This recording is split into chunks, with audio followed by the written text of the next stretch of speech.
Welcome to the 6th edition of Insights. We're together with my colleague, Dr. Roberta Lepre, and our special guest today, Mr. Adrian Brooks.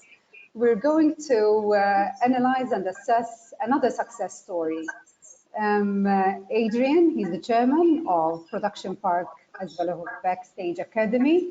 He has an interesting story to share with the audience.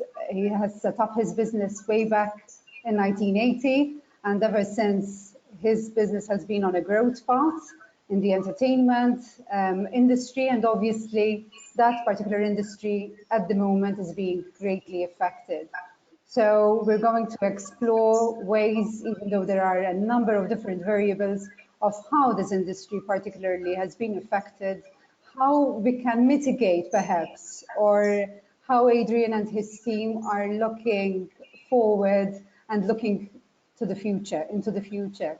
So Adrian, I think I will allow you to introduce yourself and your business to start with, if I may. Thank you for joining us, first of all, myself and Roberta. Thank you for being with us. My pleasure.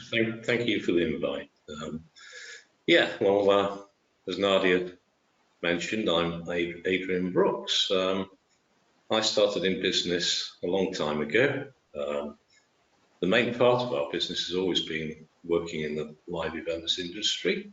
And over the years, that's presented challenges to us, but we have managed to grow from a tiny business to quite a substantial one.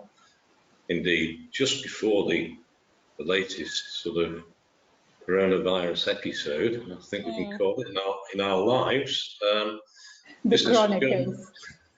business was going really well and was continuing to grow year on year, and we were making plans up until early this year for what we considered looked like continuing exponential growth. But of course, that hasn't happened. In fact, the absolute complete opposite has happened in perhaps a more profound way than we even imagined back in March. Very significant.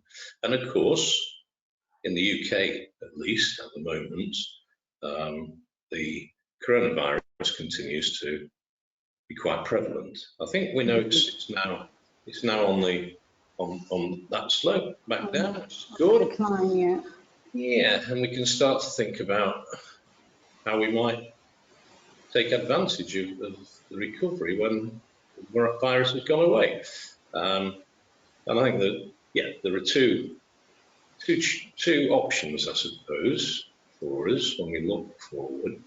There's the option that doesn't include the vaccine or a cure, which is going to be really, really difficult, I imagine, and a lot more protracted in terms of time. I think that's the one that we really have to think about, though, and consider carefully, because that's the worst case scenario. And I think it's always best to look towards the worst case scenario. And if you can handle the worst case scenario, then you're going to be in a lot better shape if things are not that bad. So that's what we're thinking at the moment as a business. That's where we're at. In terms of timing, you've been, Adrian, you've been through other recessions. Your business definitely has gone through different peaks and troughs along the years from the 1980s to date. How different is this pandemic? What are the challenges brought by the pandemic, which is different than other recessions? That are the challenges that were put forward to the business? Well, I can answer that quite easily, really.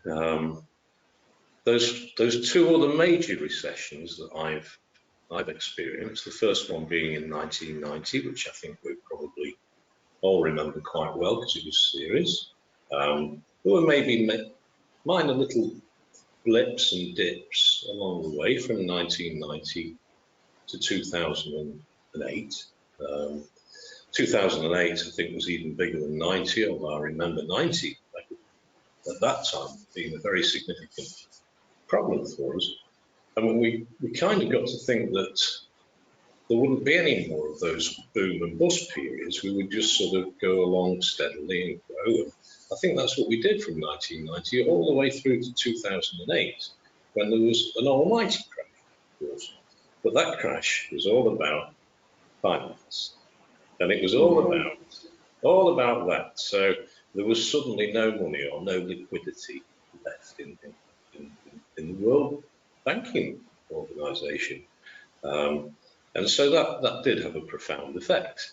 But that was fixable by printing more money, getting more money into the system, sorted that out. That was the 2008, I think, version of what we're hoping that the cure for coronavirus might be.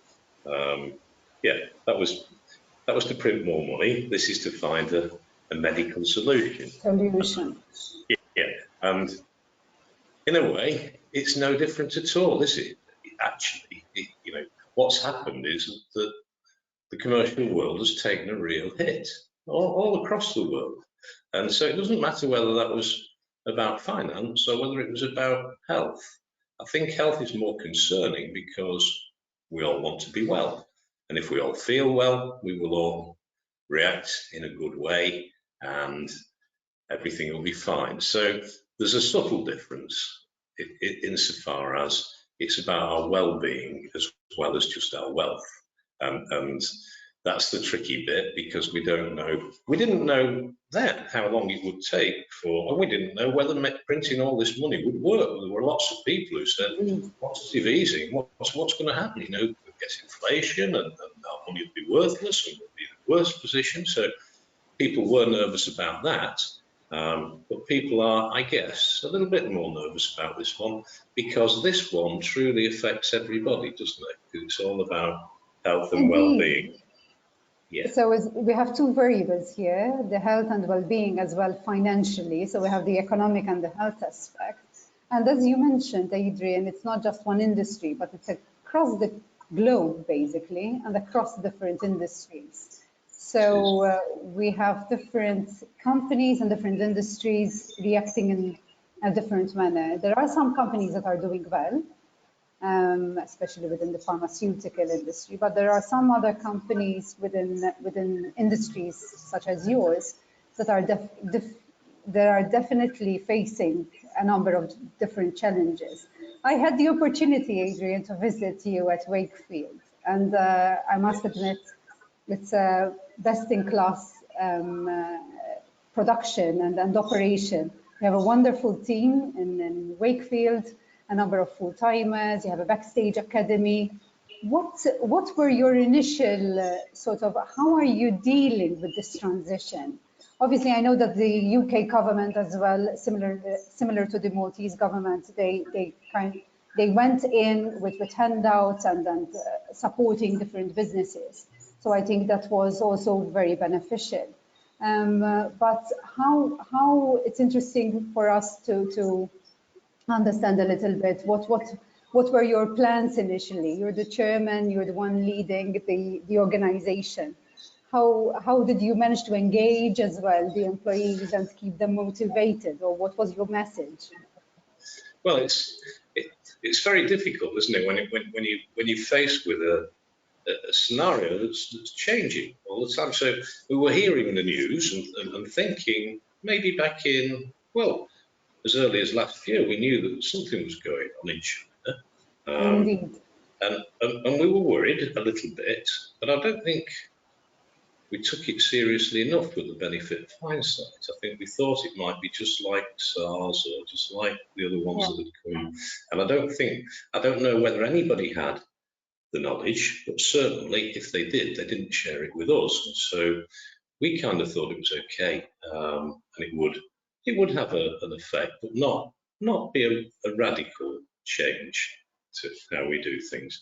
So for a while, we didn't think very much about it. I remember going over in early March to Lititz in Pennsylvania and meeting American partners over there. And it was then that I really started to realize that either the Americans are overreacting or we're we're not really getting it in the UK, because they were very, very aware of what was coming. And it was when I got back from that flight that I realised, and I had an interview, oddly enough, on BBC Radio 5 Live, and it was the afternoon of the budget, and so they wanted to know what we thought in Wakefield, oddly enough, but that's where they decided they'd do the interview, what we thought about, or more specifically what I thought about the budget. And I'd said I've just travelled back before I went to it was actually in a pub in the centre of Wakefield, called the Calder and Hops, and Radio 5 Live had taken over the Calder and Hops. All the locals were there as well, which was getting an interesting sort of. You had an audience, Adrian. We had an audience, a certain ambience to the whole interview, and I'd said, I've just got back from Pennsylvania. Is that an issue? Before, do you really still want to interview me? And they said, yes, no, yeah, that'll be fine. Don't worry. You've not been to Northern Italy or anywhere like that. So at that time, my sort of antennae were up. I'd been to America. I'd heard and seen what they were thinking, and I'm back, and during the interview, we said let's try and not mention the C word, because it was all about the budget and what we thought the budget meant. And I said that I felt that this government that we just voted in with a massive majority actually realised that they'd only borrowed the vote of all of us who live up north, and we want a bit more of a similar balance between the north and the south in the UK, because we always feel that the southeast gets most of the investment and we get what's left. And so Boris Johnson promised us that he absolutely loved the north, and he won this massive majority. So I said I thought that was very positive, and I did think that because he knew he'd borrowed the vote from us, then he would probably fulfil his promises that he'd made in his manifesto. And I also said, and I sense, and then I dropped the C wording, were it not for this thing that's just around the corner, I sense that this budget is the end of austerity, because we'd had a long period of austerity from 2008 in the UK, and it continued and continued. I remember they told us at the beginning that it would take about 3 years to really get better. It took a lot longer. It took something like 12, and here we are 12 years later, just thinking that we're over it and everything's fine, and the Prime Minister wants to support the North. The coronavirus came over. Yeah, and we've got all these plans for the North, for where we are in Wakefield, for what we're doing, and how that might help change the landscape of our little part of the world. And then suddenly, it's just, as the Americans said, this will crunch your numbers. And, it certainly has crunched the numbers. Of course. Yeah. So, and basically, Roberta, did you want to ask something? Or? No, I was just observing how, despite all of this, he is just recounting his experience still with a smile on your face, and I think that's extremely positive. We've spoken also a lot about positivity in our previous editions.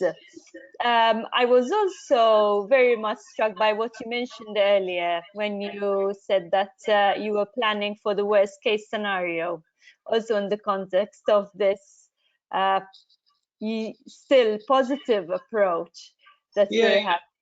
Yeah. Do you feel, or do you see that others are still taking the same approach, or are people being hopeful, hoping that things are going to go back to what they were quicker than is maybe realistically possible? I would say, Roberta, that there's a real mix in how people are thinking. Some people are extremely positive, and I understand why they are. It's because they're doing very well. Because even in something like this, you know, there will be winners, as Nadia said. There'll be winners and losers, won't there? And there are some companies that really are doing very well. And That's true. if you sold bicycles in the UK, trust me, this would be the biggest boom you've ever seen. Absolutely everybody is going out and buying a bike. You know, so if you're a bike retailer, and there was a guy who I was speaking to, I've known for a long time. It's third generation this business. So Grandad set it up in something like the 20s, you know, 100 years ago maybe. This is without doubt the busiest period they've ever had by a country mile. You know, and so it's not just pharmaceuticals; it's some other areas. Indeed. But I think the real losers are, or potentially the real losers, are all of us who are in the, let's call it entertainment, whether it is just entertainment, it isn't, because it includes things like leisure and tourism and all of those. They're the ones that are really going to feel it worse, aren't they? Yeah. And for us, probably the worst of all, I guess aviation looks pretty awful at the moment. I don't think cruise ships looks very good. But large-scale live events, you know, if they are your specialism, emphasis on the large scale as well, then that's where this worst-case scenario view has to come from. Yeah. Because how are we going to bring people back to an arena to watch a concert, Adrian? Well, that's exactly it, isn't it? How are you going to do that? So I think there are a number of challenges in there, in all of that. One is, do the banners actually want to go and get involved in this? And I think the answer is yes, and the artists, the answer is yes. They do, so, and we sense that. So then it's how you can do it and when you can do it, and you can only do it when it's safe to do it. And the silver bullet, of course, is going to be the vaccine or the cure or both, and I guess they both come sometime together anyway. Yeah, the first variable, I guess, yeah. Yeah, but in the interim, I think what you're saying, Adrian, is interesting in the sense that finding ways, perhaps, it's not a question of wait and see approach. There is something, because you still need to pay the employees, you still have overheads, you still have obviously financial commitment. You do, so you do. Yeah. How can we find an interim solution, perhaps? Well, if it exists. Yeah, what I'm quite pleased about is the way that the Chancellor of the Exchequer has handled this problem. I'm not saying that the whole of the government, I'm not particularly political as a person anyway. I think people who live in Malta tend to be more politicised than the Brits, I think. But we can be quite passionate. I'm not. I'm so much involved in doing what I do and paying the wages every month. You know, what they do is somewhere else, really. But I'm pleased about how the Chancellor of the Exchequer approached it, insofar as he allowed us to furlough our staff, and he allowed us to, and in doing that, he agreed to pay them 80% of their salaries, up to a cap of 2,500, which seems and feels very fair. If it's not, very, very fair. So that's good. So that took a lot of the pain away from having to make people redundant, lose people in the short term, and all of those things. And I think his plan is, it's not clear yet, but I think his plan is that he will allow us to take them back maybe on shorter working weeks when we pay them. So I think the concerns that I had about how do we pay the people while we're getting back up to speed are less than they were. There's an element of flexibility, Adrian, in the sense that you can restructure perhaps your work patterns or the business model, which might not make sense.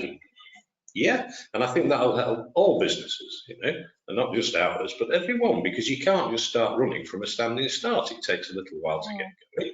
The supply chain has to get back in working order. So I think that route out from an economic point of view is great and will work. From our own perspective, what do we do? Well, it's got to be a similar thing. You're going to have a similar approach. We can't suddenly open up all these arenas and they hold up to about 16,000 people in quite a confined space, really.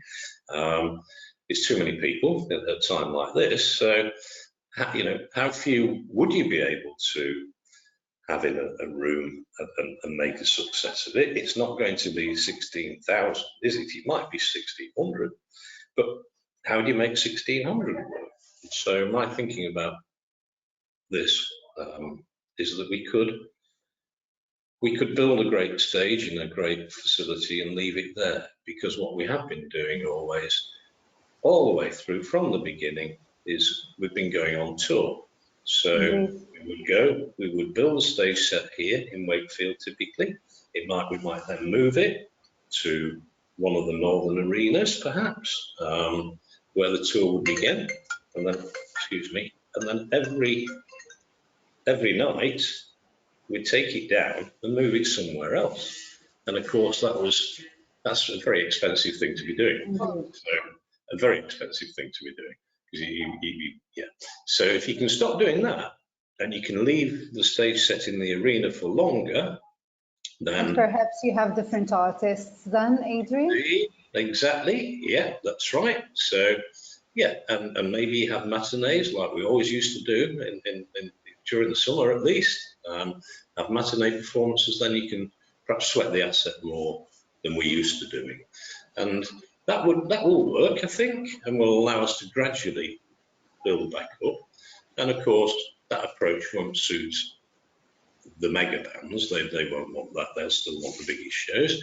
And I guess the customers will still want to go to those biggest shows, because there were no signs prior to the COVID-19 thing of that slowing down. The Rolling Stones had average ticket price, and this was before the reseller market, which is a significant market too, and the resellers don't sell at the normal, but the actual average ticket price of the Rolling Stones tour was £177. So that's how much people were prepared to pay for a ticket to watch the Rolling Stones, and they sold out in seconds. That tells me that there's an appetite, and there's an appetite. And of course, for somebody like the Rolling Stones, you could do a lot smaller venue with a lot fewer people, and you might be able to charge, I don't know, a higher price. I don't know, but what, 500, 5,000 maybe, I don't know. So it's really rethinking a little bit outside the box, Adrian, as well, and finding new ways of entertaining people. Definitely, yes. there is this need, even in Malta, following almost since March, early March, we were on partial lockdown. We're lucky perhaps that we could go for walks outside, but still we were confined to specific places, especially at home. So obviously people are looking forward to get out and to start mingling and socializing again. So I assume that even within the entertainment business, people are looking forward to join and go to a concert or two. So finding a way of managing this is pretty innovative as well for you, and it gives perhaps as well also a way forward to your employees and to your team, Adrian, in the sense that. Yeah, for sure. Yeah. The other interesting challenge we're looking at, so that's one aspect of the business, but you mentioned earlier as well that we have the Backstage Academy. Indeed, I was about to ask about that, because I'm pretty sure you've managed to transfer most of the courses online as well now. That's an opportunity. Indeed we have, and that's worked fairly well, so we're pleased about that. But the breaking news on that front is that our courses, until such time as we've satisfied the Office for Students that we really ought to be a university in our own right, we are reliant upon the University of Bolton to validate our courses. We're going through that process with the Office for Students, and it's going well, and it won't be too long at all before we can actually become our own degree awarding powers university body, which is great.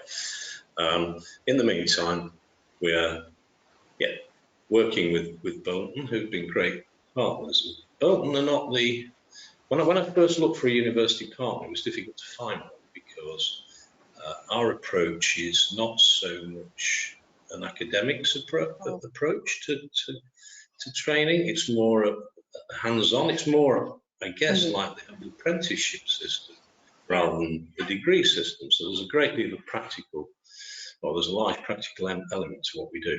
So some of the universities found it difficult to understand how they could actually measure that in terms of academically measure it, I suppose. But Bolton were quite keen to get involved, and that's because they think more innovatively, perhaps, than some of the other organisations.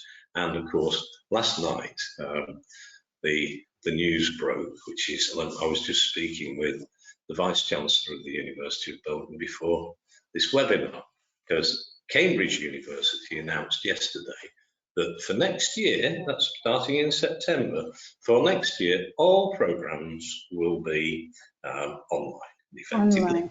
Online. Now, we do want you all to come to Cambridge, obviously, and have the joined experience, but when you get here, everything's going to be online. And at the moment, all of ours is online. And for this semester, all of Bolton's is online too.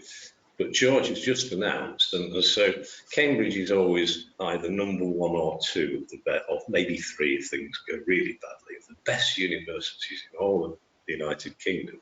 And George, let's see, with the University of Bolton, is always perhaps in the bottom 3. So there's a big difference between Cambridge and Bolton in terms of their appearance, at least. So George's response is all ours, starting in September, and we're starting as normal. All ours are not distance learning. They're not online. They are just as they were. So we're changing the working week from, instead of, and I always, I think part of the problem I had when I was talking to universities about asking whether they support me with my plan for do this, I couldn't understand how, you know, you only got sort of 3 or 4 or 5 contact hours a week. You're paying a lot of money for this, and this is what you actually get to speak to a lecturer for 3, 4 or 5 hours. Not a lot, is it? And I was saying, so we could do it faster, because we could do it quicker, and then it'd be cheaper, and then if it were cheaper, it'd be better, probably, because yeah, faster, cheaper, better is just wonderful, and it's something you can't achieve in any commercial area I've ever come across, but I felt he could in degree, you know, in awarding degrees. So, and George kind of understands that too. So he wanted to work with us to maybe shorten 3-year degrees to 2-year degrees. He's quite an amazing. Yeah. And how will you replace, Adrian, the hands-on aspect? Because that's quite an important piece in your course and in your industry. Yeah, it is. And for us to do justice to our students and us in turn to ourselves, we've got to maintain that at the very highest quality. So, and of course, where we used to have, and in fact, last summer, I think we had maybe 18 students in Malta for the summer doing work experience programs with tech, who you mentioned earlier, Nadia, because obviously there's a need for people in the peak weeks in Malta. Yes. Yeah, just like there is in Ibiza, just like there is in Moscow, just like there is all around the world. And so our students have had the benefit of those wonderful work opportunities as well, which have got. So we've got to make sure that the technical side of what we're delivering to them is exceptional in terms of quality. And that's all about having the right technology, of course, for them to work with, because you need that. It's about having the right spaces for them to do it in. It's about having the right lecturers and trainers to teach them and work with them. And it's also about having enough space, isn't it, to do all that, of course, with social distancing in mind. So we've jumped right behind. I've been talking to George, the Vice Chancellor of Bolton, obviously all the way through this sort of period, and I've spoken to him more, as I think you do with your partners in a crisis period, than normally. Indeed. Yeah, I would have done probably more in this last 8 weeks than I did in the last 8 years. So, and that's the same with lots of the key people who are the management team here. And And because things are constantly changing, I think the reason I'm mentioning that one is that because that's just new today, you know. So 8 weeks ago it was, oh, what we're going to do? So you start planning, and there's all these variables, and how do you plan when there's lots of variables? You almost think, well, I might as well just sit back for a while to see what happens, because I can't end COVID-19, you know, and it's not possible, is it? So you have to wait to see how it develops. So communication is even more frequent, Adrian, as well. That's the bizarre thing about it. I think it's and I think it's probably brought us all closer together. Not just the management team in my business, but all of us all around the world. You know, I don't think you'd have been doing this necessarily had we not have just been locked down for 7 weeks. And so there's some really, really positive things going to come out of it. And we are all, you know, naturally social beings. I know some people say that, well, you know, I don't mind being locked down because I'm miserable anyway. I never go out, things like that. And there are never heard anyone saying that. Oh, I hear that a lot. Yeah. Oh, it happens. Yes. Really? Yeah, a little bit. I mean, yeah. I suppose some of them are saying it. I think there's a limit for people to stay in lockdown. There's a limit for everyone, because at some point we all social human beings. I do agree, Adrian. We all need to interact in one way or another. But what this has brought is yes, more constant and frequent communication, perhaps shorter meetings, more succinct, more to the point. Yeah. But since changes were happening constantly and a lot of variables, like you mentioned, new variables that actually were developing along the weeks and still are across different countries, then communicating with all the different stakeholders is definitely necessary. Yeah, and just finishing off that thinking about the Backstage Academy, you know, the tricky bit there for us is how many students will come next year, because we don't know. This is about the time when we get to know where they've decided they're going, and we know that, or because we track it, we thought, oh, it's going to be good, we'll be all right again next year because there's this many applicants. But because now there's no, you know, on the one hand, if they don't go to university, what are they going to do? Because you can't travel the world easily right now, so have your gap year to do that. It's not like there's loads and loads of jobs so you can save a few quid so you can afford them, because there aren't lots and lots of jobs. So on the one hand, you might say, well, I will go anyway because there's nothing better for me to do. And that's all fine, isn't it? As long as you and your family can actually afford that. But if you and your family can't afford that, then that's a problem. And I think this is why, when you think it up through, that Cambridge can be as stuffy as they are, and they can be as arrogant, if you like, and as they are. And so, well, this is how we're doing it, and we don't, in essence, we know we are taking no risk whatsoever because we know you'll come, because we're Cambridge. Whereas, and because all of our students have got loads and loads of money, and that's it. Bolton can't think like that. And Backstage Academy absolutely can't think like that, because our students are generally, they're wonderful, of course, and they're talented, and they want to do hands-on stuff, but they're not from the wealthiest backgrounds. In fact, they're generally from some of the less well off. And it's those that I worry about most, you know, as we should in all walks of life, really. We see that what's going on is not acceptable in certain areas. Yeah. So, yeah.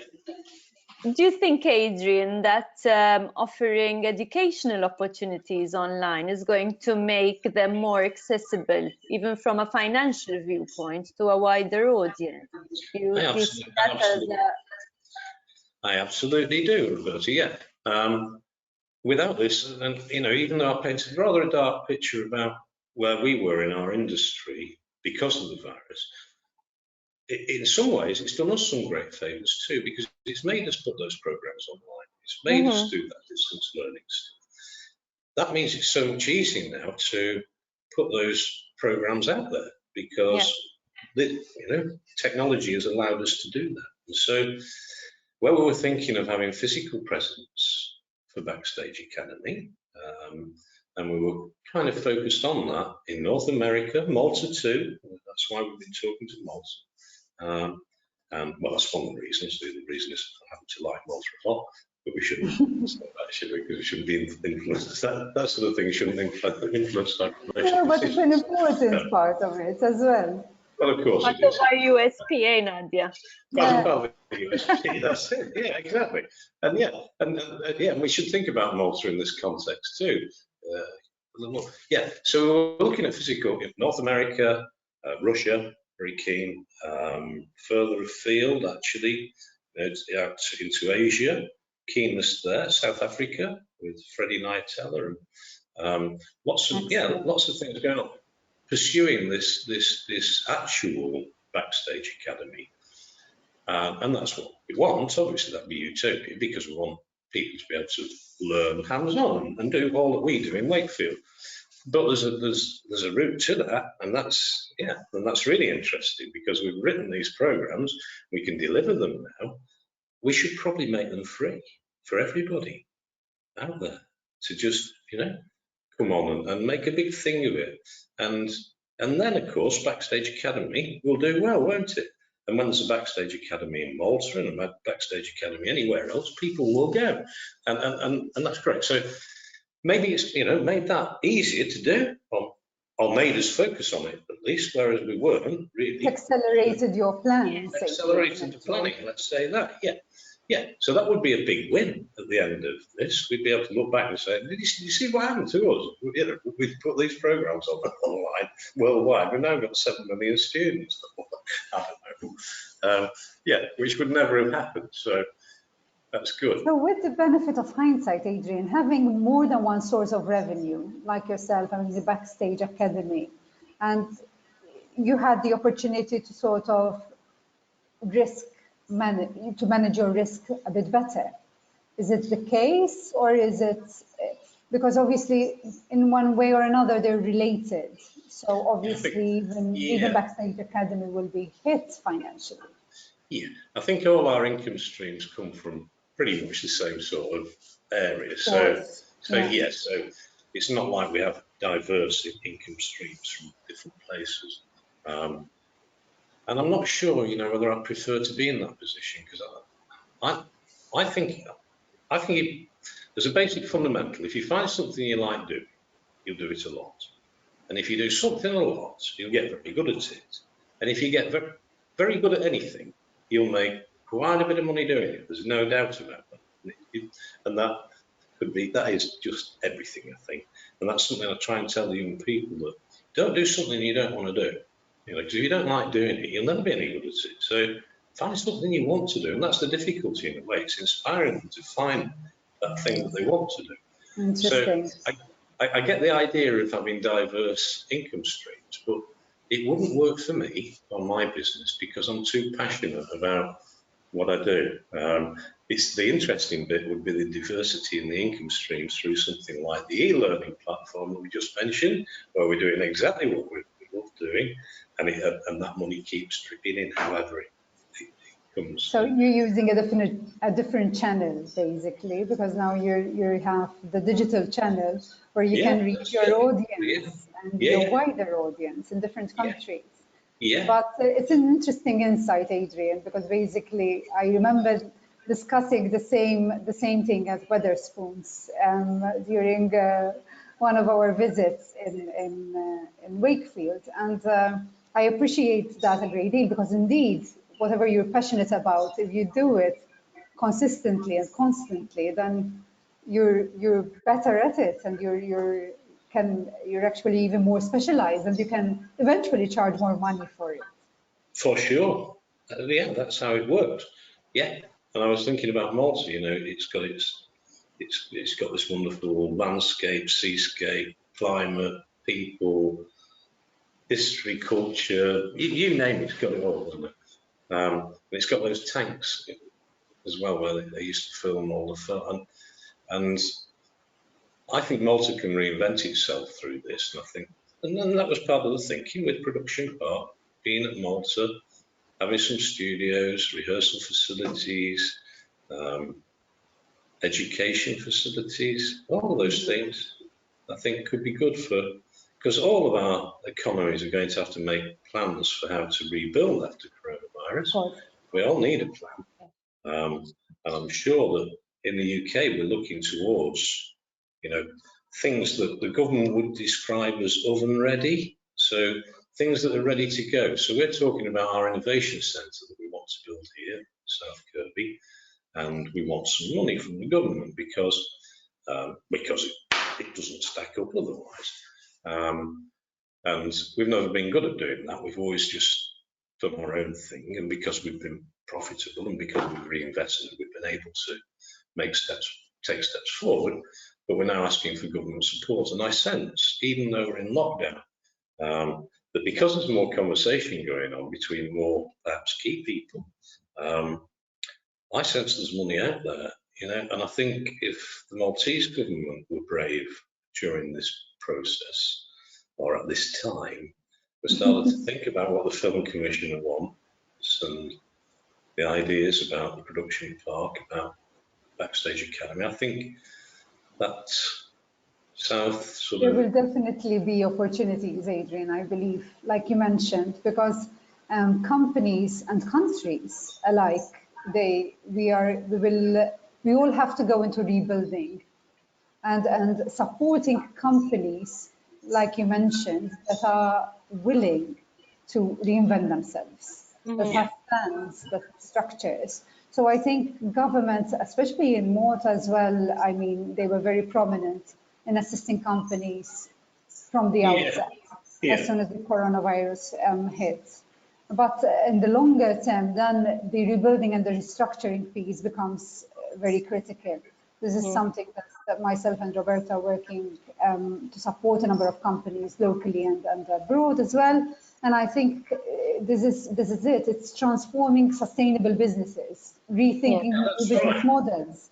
With innovation, obviously, at the heart of sustainability, because I think something, at least from the Maltese experience, we're doing too great in terms of innovation, but perhaps that's also because we were comfortable in the sense that things were moving and moving fast. So there was no driver, perhaps, for that innovation. And now with our backs against the wall, we just needed to react, and we have seen that Maltese have reacted and adapted very, very quickly and very efficiently as well. So I'm looking forward, Adrian, to our Malta conversation during our next chat, because I'm pretty sure that there will be new opportunities coming along. And in fact, we would like to thank you for sharing your story. I'm pretty sure that meeting you and your team, Adrian, you're very passionate. You have developed such a successful business along the years, I must say. And whoever would like as well to listen to Adrian's story in detail, there's also a podcast, which I'm pretty sure is interesting for the audience who would like to know even more about Adrian and his humble beginnings. And basically, it was a very interesting conversation, Adrian, and even in the sense that within industries that are struggling and really have been hit very hard, like the one that you're operating in, the entertainment business, you're positive, like Roberta mentioned, you have this positive outlook and you're looking at the future with new ways, new opportunities, and looking for new ways also of engaging your team and other stakeholders. So that's extremely positive.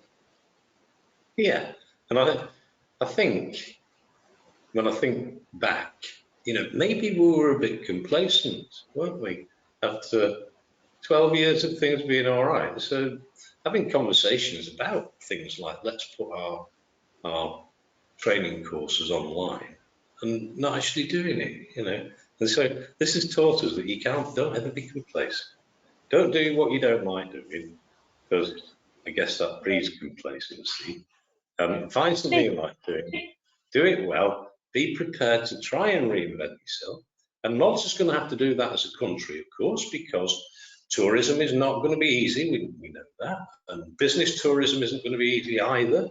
So we're going to have to give good reason for why they should come. So Yeah, there's lots of challenges. Lots of thinking, lots of challenges. Sometimes I feel we procrastinate because we wait until we want to get something perfect before we launch it, but we have also seen that it doesn't need to be perfect. We just need to get started and refine along the way as well. I agree with that too. Yeah. It's easy to talk yourself out of doing anything, isn't it? Yeah. And the trick is not to do that. The trick is to just go for it and see what happens. And When is it good enough? So when it's good enough, Never good enough.